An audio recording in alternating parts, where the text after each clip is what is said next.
What's up, fight fans? This is Kurt Taville with Counterpunch Boxing News, and I have some new news concerning Peter Fury, Anthony Joshua, Daniel Dubois. Get this. This is Daniel's prediction for Joshua and Dubois. He said, very interesting one. They can both punch for sure. He said, you'd have to go with Joshua because he has that experience. And he's got that sharpness and the speed. He's mixed at that level as well, that very high level. Okay, but Dubois has improved in his last few fights, very much so. It's still a dangerous fight for Joshua, but you still have to favor Joshua in it just for the sheer experience. But Dubois is a big puncher, and the little gloves, anything can happen. Okay. Those are the words of Peter Fury, and let me counterpunch. The question of this whole Dubois versus AJ clash is, we already know who has the experience. We know who's just the overall better fighter, or better boxer, should I say. But we don't know how much the momentum has driven Danny Dubois to do what he sets out to do. You know, what has he learned from fighting Jarrell Miller? What has he learned from fighting Philip Ergovic? How can he apply that to Anthony Joshua? You know, we've seen Daniel turn into a warlord. You know, he showed you that, hey, you know what? I'm more than a triple knee. I'm more than a guy that you think that'll quit. I can take a licking and keep on ticking. He showed us that. He's proven to us that. Because the two fighters that he's defeated were set out to make him quit. Both of them. Jarrell Miller was one. Philip Hergovic is the second one. Okay?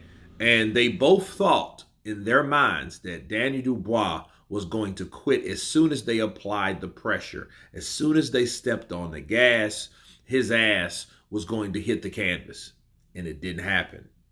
In fact, in those two fights, if you notice, between Dubois, Ergovic, Dubois, Miller, there was no knockdowns. No official knockdowns. Sure, TKOs, but no physical knockdowns. Maybe if he would have chipped more away at Miller, Miller probably would have eventually hit the canvas, but he didn't. Okay, so this was a testament of willpower, you know, and I think Danny Dubois, you know, that face off and how eager he was to fight AJ and all that, and AJ getting pissed talking about he's going to smack him with chairs and all that shit, you know, that only makes it more dramatic.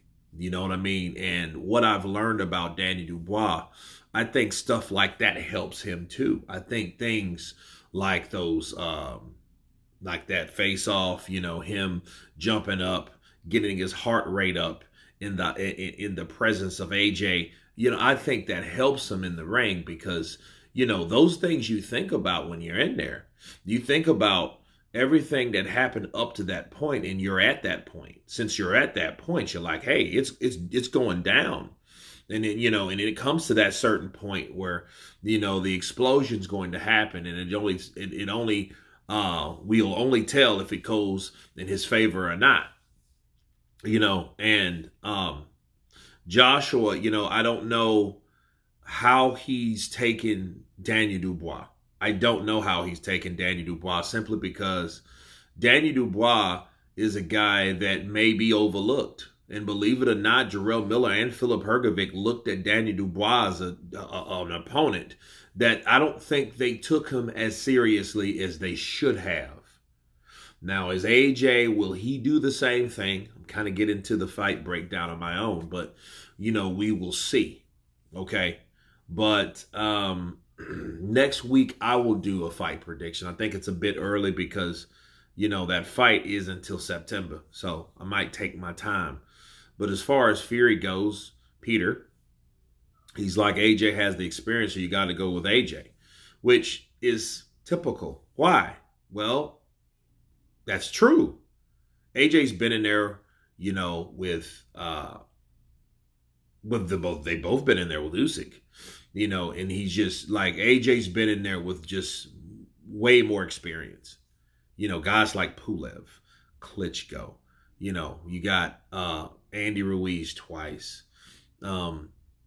You have guys like Otto Weiland, which it's a trip because when you start looking at fighters and styles, guys like someone like Parker fighting Dubois.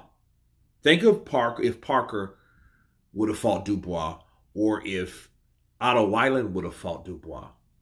You know what I mean? Those fights are those are the type of fights I still want to see just for a boxing lover, to see how these styles will collide, because, those are not a foregone conclusion that Dubois would have beat Parker. Hell no. I don't think Dubois would have beat Parker. That's just my opinion. He would have a better chance about beating Otto Weiland, but that's not a foregone conclusion also, right? Either. So you're looking at a guy like AJ. AJ took them both out. Okay, so AJ has the experience in this fight.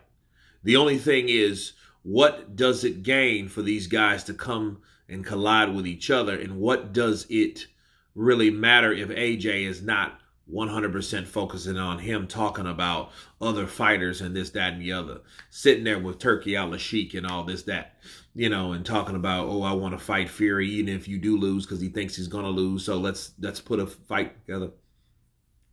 And it's like, okay, that's wonderful or whatever, but you fight before he does. So AJ has to be more in tune, because his fight's coming up next in September. And I think he should be ready for Daniel Dubois, because Daniel Dubois is going to eat, sleep, shit AJ. Okay? So he's not going to be playing around, because he knows this is the biggest fight that I have in front of me thus far. But you guys tell me what you think of Peter Fury's breakdown.